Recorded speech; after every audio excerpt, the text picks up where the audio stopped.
Bonjour à toutes et à tous et bienvenue dans cette autre édition d'Afro-Business. Un numéro dans lequel nous revenons sur le marché financier avec en vedette la question de l'éducation financière.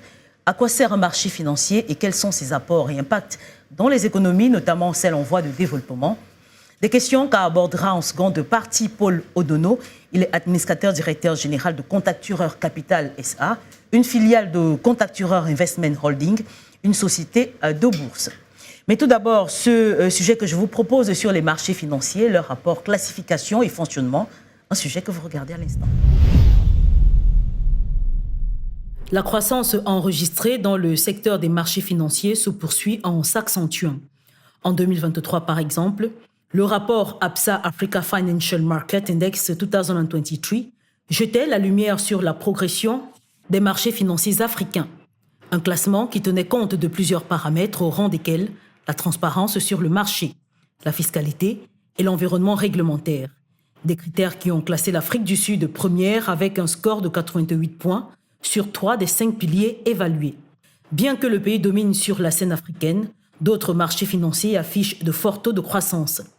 Avec des marchés financiers en constante évolution et plusieurs initiatives accompagnatrices et novatrices, l'avenir financier de l'Afrique est sur la bonne voie. La diversification des produits financiers, l'innovation et une réglementation renforcée deviennent essentielles pour attirer davantage les investisseurs et renforcer la robustesse des marchés financiers du continent, l'Afrique ayant montré sa capacité à évoluer et répondre aux besoins changeants des investisseurs. Pourtant, demeure la question même de l'éducation et de la maîtrise de l'outil et des rouages du marché financier. Très peu de citoyens sont édifiés et ont la maîtrise des contours de ce qu'est le marché financier. Nous avons posé la question à quelques Camerounais rencontrés dans les rues de Douala et aux questions de savoir s'ils savent ce que c'est qu'un marché financier et s'ils savent s'il en existe un dans la zone CEMAC. Voici leurs différentes réponses. Ils s'expriment au micro de Valdez Ofotso. Pour le profane que je suis, en réalité, quand on parle de marché financier, moi j'entends beaucoup plus la bourse de valeur, c'est-à-dire un espace où on met en valeur les actions des sociétés anonymes, soit pour les revendre, soit pour les valoriser, soit pour avoir, je ne sais pas, un avantage. J'ai entendu parler du marché financier au niveau de la zone CEMAC, où on parle de la zone de libre-échange, où il y a un marché financier, dont le siège, je crois, c'est à Douala, où les boursiers de l'Afrique centrale mettent leurs actions et qui les permettent de faire des achats de façon internationale. On peut prendre l'exemple, même le marché Foumi, on peut dire que c'est un marché financier. Bon, et le marché d'Obasi, on peut dire que c'est un marché financier. Donc, etc. Il y a des marchés financiers. On ne peut pas dire que ça n'existe pas, ça existe. Je ne maîtrise vraiment pas de quoi il s'agit. Je ne connais pas l'idée, je n'ai pas l'idée. Vous savez qu'il y a une bourse d'Afrique centrale à Douala où on vient faire les emprunts obligataires pour l'Afrique centrale. Les Tchadiens, les Camerounais, les Gabonais, les Centrafricains viennent faire des emprunts obligataires pour faire des emprunts en interne à bas prix et à un taux raisonnable par rapport au marché de FMI qui a un taux un peu plus élevé. Je ne connais pas. Je n'ai jamais exercé dans ce domaine. Mais quand on parle de marché financier, c'est un marché, tu gagnes un marché et tu fais ton argent, c'est après maintenant qu'on te paye. Tu vois, donc je suis là, tu ne peux pas commencer un marché. Il faudra qu'on utilise aussi tes moyens d'abord avant de commencer un marché. Je crois que c'est cela.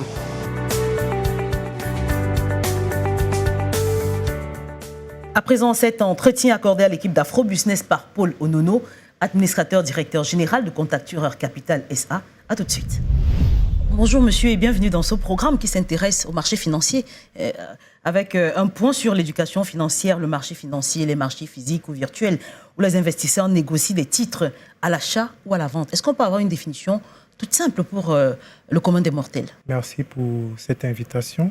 Je suis content d'être là aujourd'hui pour revenir simplement à votre question, je dirais que les marchés financiers ou le marché financier, c'est le lieu de rencontre entre l'offre et la demande des capitaux. Donc ça, c'est la définition, on va dire, savante. Et je préfère, puisqu'on est dans l'optique de la sensibilisation des investisseurs, apporter une autre définition qui serait, je peux dire, un peu plus terre à terre pour que vos téléspectateurs, que je salue d'ailleurs, essayent de mieux cerner ce que c'est que le marché financier.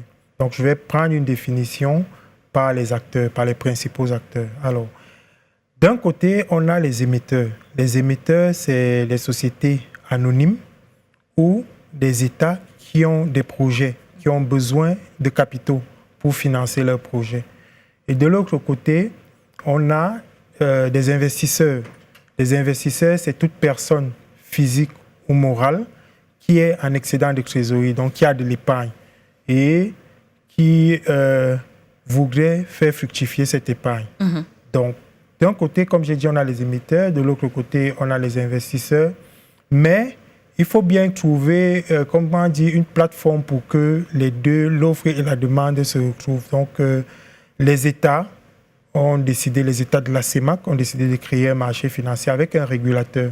Donc, le régulateur du marché financier, c'est la COSUMAF, la Commission de surveillance des marchés, qui est censée s'assurer de la sécurité déjà du mécanisme, que le mécanisme est connu, et de s'assurer de la protection des investisseurs. Donc, c'est la COSUMAF qui organise le marché en tant que régulateur. Donc, la COSUMAF organise le marché et met donc en face des émetteurs qui ont besoin de capitaux et des investisseurs qui veulent fructifier l'épargne. Entre les deux, elle met des intermédiaires. Très bien. Des intermédiaires qui sont censés trouver, entre guillemets, le point d'équilibre. Et c'est là où nous, on intervient en tant que société de bourse. Donc, on est censé conseiller les émetteurs sur le type, sur comment ils peuvent lever les capitaux, puisque en termes de produits, on a deux types de produits principalement, les actions et les obligations. Donc, pour aller encore terre à terre, vous avez une entreprise, une société qui existe, qui est une société anonyme, qui a une boutique, disons-le, à Etomeki, et qui veut se développer, donc créer une autre boutique en Gangué, par exemple. Ils se disent, OK, pour que j'ai plus de capitaux, qu'est-ce que je fais? Soit je prends de nouveaux associés, et là, elle émet des actions, soit je m'endette, et là, elle émet des obligations.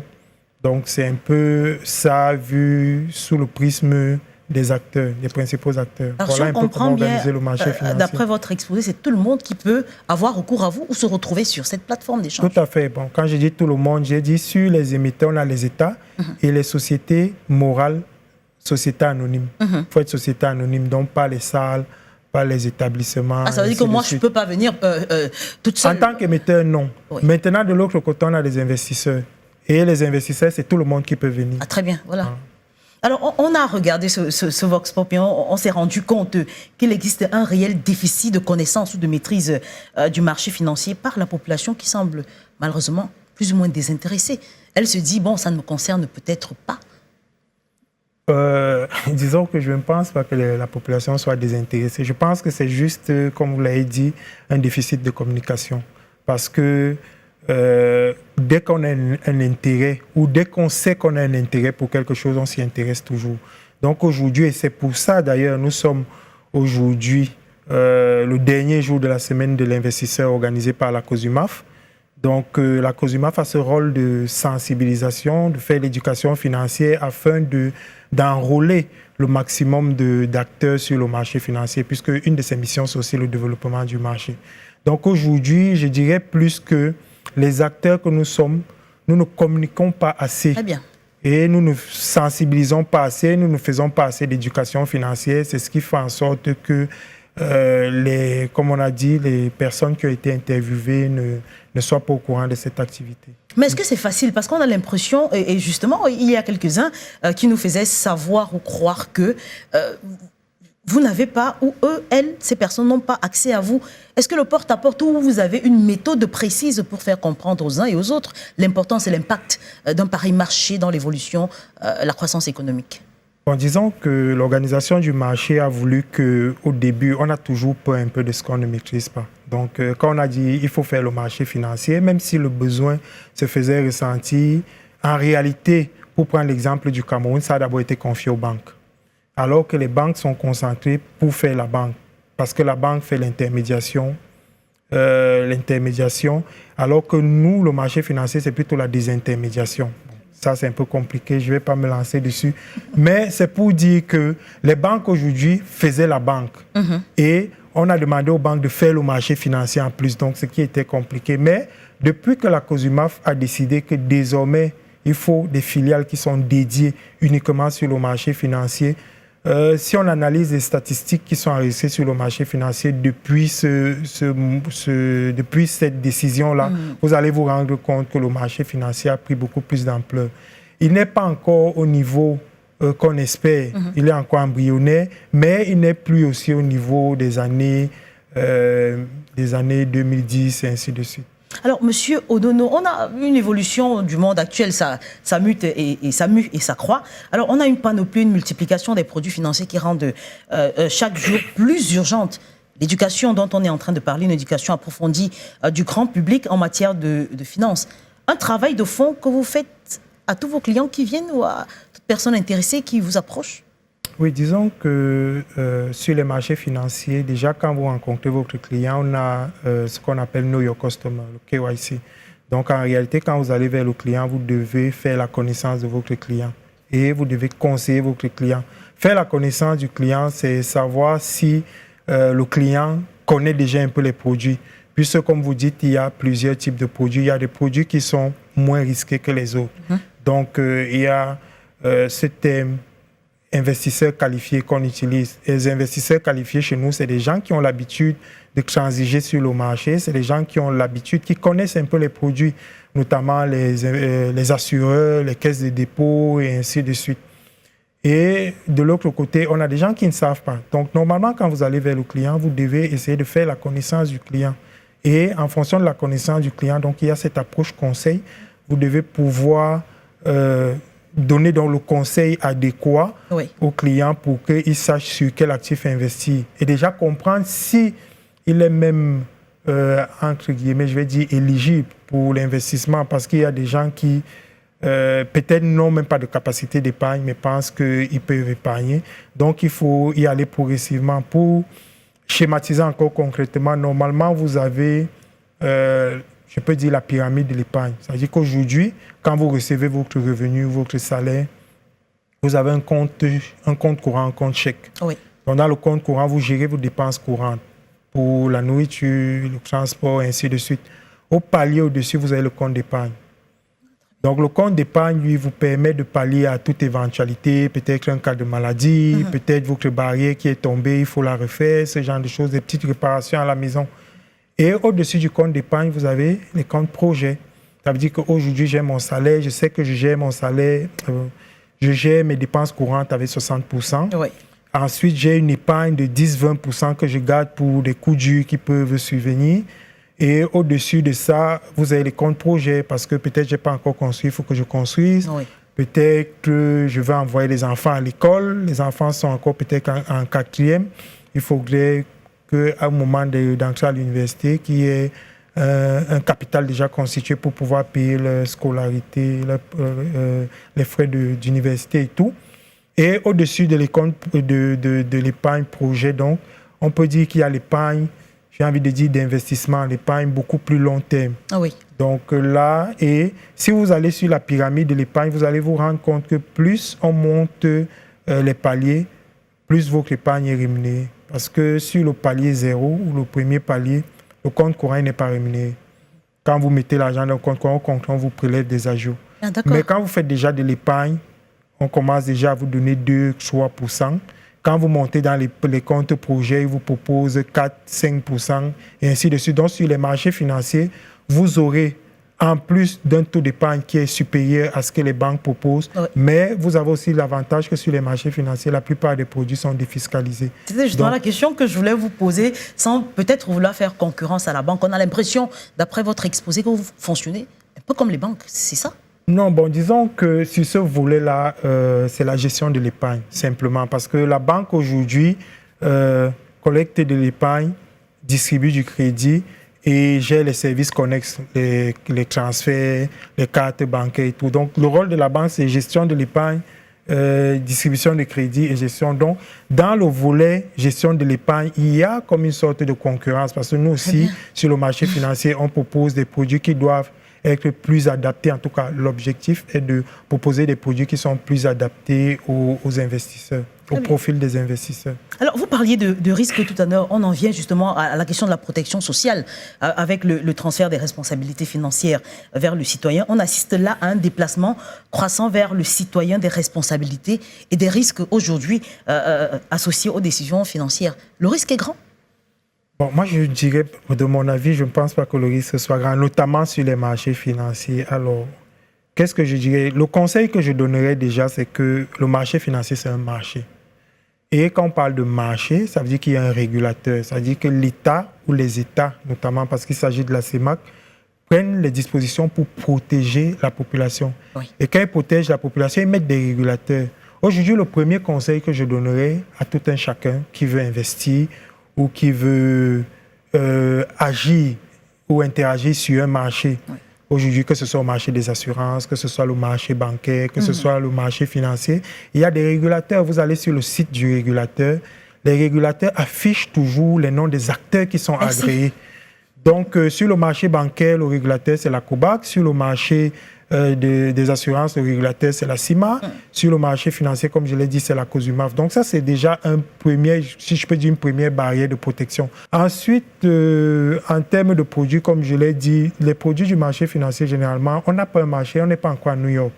Donc, on n'est pas encore sur des dérivés, sur des produits volatiles et tout. Donc, nous, encore, c'est simple, comme j'ai dit. Si vous allez acheter des actions, aujourd'hui, vous avez Socapam qui est coté, vous avez la régionale qui est cotée, vous avez Safacam qui est coté. Si vous allez acheter des actions, vous interprétez déjà un peu les états financiers de Socapam et un peu la conjoncture économique. Comment évolue le marché de l'huile? Est-ce que je pense que Socapam peut faire plus de bénéfices et tout? Vous achetez des actions. Si Socapam fait plus de bénéfices, on va vous distribuer. Si Socapam fait des bénéfices et que l'Assemblée générale décide de distribuer les bénéfices, on va vous distribuer un dividende. Oui. Ça, c'est notre produit le plus risqué. Et si l'entreprise tombe en faillite? Si l'entreprise tombe en faillite, vous courez le risque de l'activité de l'entreprise. Donc, voilà. Donc, l'autre produit qui est le moins risqué sur notre marché, c'est les obligations. Les obligations, c'est un titre de créance. Comme j'ai dit tout à l'heure, vous avez une entreprise qui veut se développer et qui vous dit je vais venir sur le marché parce que je veux créer une filiale, comme j'ai dit, une boutique en Ngangé ou à Itamiki. J'ai besoin de, je dis n'importe quoi, 100 millions. Ils viennent sur le marché, ils lèvent les 100 millions. Vous qui avez acheté peut-être les obligations de 500 000, vous ne regardez pas, entre guillemets, l'activité de l'entreprise. Vous savez qu'on vous a donné un tableau d'amortissement. Les obligations, peut-être, ont été mises sur pour une maturité de 3 ans avec un taux d'intérêt.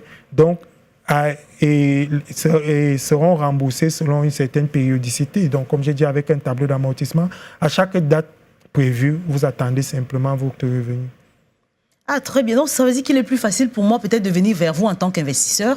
Et vous avez des propositions que vous allez bien entendu me faire concernant de potentiels clients, si je veux appeler ça comme ça. Tout à fait. Potentiel, c'est vous le potentiel client. Donc, quand vous allez venir me voir, je vais discuter avec vous pour comprendre déjà comment vous fonctionnez. Et ensuite, comment vous fonctionnez, éventuellement, quels sont vos revenus. Et bon, ça dépend. Il y a l'approche conseil qui veut qu'on comprenne globalement comment le client fonctionne pour pouvoir lui faire la meilleure proposition. Mais il y a des clients aussi, j'ai envie de dire, comme je disais, investisseurs qualifiés, qui savent déjà ce qu'ils veulent et qui vont venir nous voir, ils vont nous dire, OK, je sais que sur le marché financier, il y a tel produit, voilà ce que je veux. Mais il y a d'autres, comme je dis, l'approche conseil qui va venir, va dire, j'ai souvent un peu d'argent, je veux épargner, et ainsi de suite. Qu'est-ce que vous me proposez? Et là, il y a toute une démarche derrière. Est-ce que justement les clients qui vous approchent, malgré qu'ils aient peut-être une connaissance de ce que c'est que le marché financier, mais est-ce qu'ils sont toujours conscients des risques qu'ils encourent s'il y avait perte ou le risque n'est pas que négatif, ou des gains qu'ils pourront avoir? Et à ce moment-là, est-ce que vous avez l'impression qu'ils ont la pleine conscience de ce qu'ils sont en train de faire comme opération?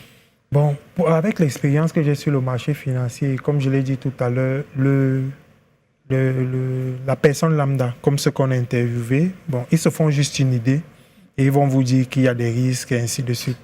Alors que nos clients, c'est des clients qu'on a sensibilisés. Comme j'ai dit, on a fait le Know Your Customer, on a pris des informations sur eux, on a eu le temps de discuter avec eux. Et donc, dans la discussion, comme je l'ai dit tout à l'heure, on leur explique le type de produits qui sont proposés et comment investir, comment désinvestir et tout. Donc, par rapport à la gestion des risques, et ils sont plus sensibilisés. Ça veut dire qu'aujourd'hui, quand ils décident de prendre une décision, ils sont, entre guillemets, conscients du risque qu'ils prennent. Alors, je disais qu'il y a beaucoup d'outils ou d'instruments qui se développent de plus en plus. Alors, des plans d'épargne, différentes gammes d'instruments d'épargne perfectionnés avec de multiples fonctionnalités et options. La formation, tant pour le personnel, je sais que aujourd'hui c'est gageur, et pour le client est justement important. Alors, est-ce que au moment où vous formez votre personnel, vous avez des clients que vous engagez ou que vous appelez à venir suivre les formations avec vous pour être mieux aguerris et avoir la pleine connaissance de cet outil? Oui, disons que, bon, ça c'est... Comme j'ai dit tout à l'heure, à un moment, c'était les banques qui faisaient ça principalement. Elles ne prenaient pas à cœur l'éducation financière, le développement du marché financier. Bon, certaines l'ont fait, parce que si le marché financier est ce qu'il est aujourd'hui, c'est parce que les banques ont accepté de s'y lancer. Mais la réalité aujourd'hui, c'est que nous, on vit de ça, nous qui sommes les intermédiaires. Donc, du coup, on est obligé d'utiliser toutes les stratégies pour que les clients soient aguerris, pour que les clients viennent, pour élargir la base clientèle, comme on dit. Donc, à partir de là, avec l'approche que je viens d'exposer, on discute avec les clients, on leur dit, parce que ce n'est pas gai non plus, un client qui vient te dire, tu m'avais conseillé de faire tel, j'ai perdu mon argent et tout. Donc, il y a vraiment cette approche-là. Et il n'y a pas que les formations au sein de nos sociétés, mais parfois dans des hôtels, dans des... je parlais de la semaine de l'investisseur tout à l'heure. Vous voyez que la COSUMA fait sortir pour aller dans les campus. Moi, personnellement, j'ai participé à la journée de lancement à l'Université catholique. Oui. Et ensuite, j'ai participé à un panel à l'IRIC, mercredi. Voilà, donc l'objectif est déjà, ces étudiants-là, certes d'un certain niveau, seront les futurs décideurs. Donc aujourd'hui, on commence l'éducation financière à leur niveau pour que plus tard, ils soient à l'aise et qu'ils puissent profiter des opportunités qu'offre le marché financier. Alors, je prends une autre catégorie, la catégorie de la clientèle qui se dit « je vais oser et je vais apprendre sur le tard ». Parfois, il y a des conséquences parce qu'après avoir appris sur le tard, ils arrivent et ils jouent le connaisseur, ils décident d'un produit. Alors, il y a également des conséquences à ce niveau et qui les endosse? Le risque le plus important, c'est ceux qui partent placer de l'argent auprès des, j'ai envie de dire, des émetteurs qui ne sont pas agréés. On a entendu souvent, venez mettre 100 000, vous mettez 100 000, vous gagnez 30% toutes les 30 minutes, ce genre de choses. Ah, c'est tout ce que voilà. Mais il y a des gens qui sont intéressés par ça et qui ont mis l'argent. Donc, ça existe. À partir de là, je ne peux pas dire que c'est le risque du marché financier parce que, comme j'ai dit, si vous allez sur un marché est réglementé. Oui. Il y a un régulateur, ainsi de suite. C'est-à-dire que si vous allez sur le marché, vous voyez qu'il y a Contacture, qui est société de bourse, vous allez vers Contacture. Oui. Et si vous venez vers moi, je vais vous présenter les produits du marché financier qui ont reçu le visa de la COSUMAF. Le risque que je vois le plus, c'est les gens qui te disent souvent, tu m'as proposé de prendre telle obligation qui rémunérait 4%, alors que de l'autre côté, il y a une obligation qui rémunère 5%. Je pense que ce n'est pas un risque trop élevé quand même. Ça peut arriver, mais c'est a priori de l'expérience que j'ai, c'est le genre de risque qu'on a souvent. Alors nous parlons à présent des objectifs et des bénéfices de l'éducation financière et surtout les cibles potentielles. Les bénéfices de l'éducation financière, globalement, c'est élargir la base clientèle. Et la base des investisseurs, clientèle, même investisseurs et émetteurs. Parce que comme j'ai dit, pour nos économies, on a des sociétés ou des États qui ont besoin de financement pour financer des projets donc, et qui viennent sur le marché financier. Si ces États-là aussi, ces émetteurs-là, partent toujours vers les mêmes investisseurs. À un moment, l'assiette, le gâteau à partager sera limité. Donc aujourd'hui, notre objectif en faisant l'éducation financière, c'est de pouvoir aller vers plus d'investisseurs qui vont mettre plus d'argent. Par exemple, sur le marché financier, je crois que la capitalisation des obligations aujourd'hui est autour de 1 000 milliards. Si on élargit la base clientèle, on peut se retrouver à 2 000 milliards, on peut se retrouver à 3 000 milliards et ainsi de suite. 3 000 milliards, vous imaginez le nombre de projets que ça peut financer. Donc, c'est un peu ça. Et je ne cache pas aussi que plus j'ai des clients, plus je gagne aussi de l'argent. Effectivement, c'est l'une des actions menées d'ailleurs par Contactureur pour inverser la tendance aujourd'hui, pour avoir plus de milliards, comme vous dites, pour que le partage du gâteau, tout le monde puisse avoir sa part. Bon, disons que comme tous les acteurs, on mène effectivement des stratégies pour élargir la base clientèle. Et vous allez voir qu'aujourd'hui, beaucoup plus de sociétés de bourse communiquent. Oui. Vous allez aller dehors, vous allez voir des affiches.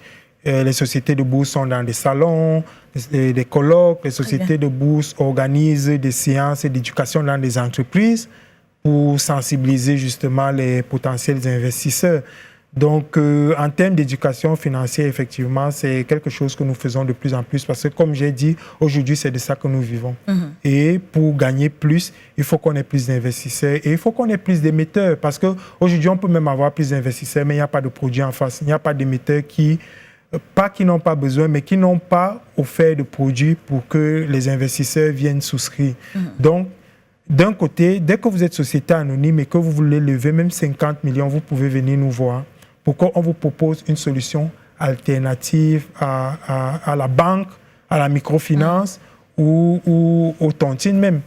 Pour développer le marché financier, il faut que les tarifs soient compétitifs par rapport à ces autres options-là. Donc, la COSUMAF mène une certaine veille pour que le taux de sortie quand un émetteur vient sur le marché soit compétitif par rapport aux autres acteurs que j'ai cités, aux autres secteurs d'activité que j'ai cités. Et de l'autre côté, l'investisseur aussi qui vient sur le marché, certes, on vous propose un taux de 5% net d'impôt. Oui. Si la banque vous propose 4,5 ou 5%, il faut savoir que la banque prend aussi des frais pour la tenue de votre compte ou pour les frais de dossier ou ainsi de suite. Nous aussi, en tant que société de bourse, il y a un travail administratif qui est fait, donc on est aussi rémunéré pour ça. Donc la COSUMAF essaye quand même de s'assurer que ces taux-là sont compétitifs par rapport à ceux des autres secteurs qui sont en compétition avec nous. Très bien, merci. Merci beaucoup Paul Onono pour ces éclairages. Je rappelle que vous êtes administrateur directeur général de Contactureur Capital SA. C'est une filiale de Contactureur Investment Holding qui est la maison mère dont vous êtes également ADG. Administrateur. Administrateur tout simplement. C'est une société de bourse. Merci à vous. Merci de m'avoir accueilli, merci de m'avoir invité. Et voilà qui met un terme à ce numéro d'Afro Business. Merci à vous de nous avoir regardés. Je vous invite à revoir ce programme sur nos différentes plateformes de médias sociaux, sur Facebook, sur Twitter, sur LinkedIn ou encore sur Instagram. Très bonne suite des programmes en compagnie de Dash Media et à très vite.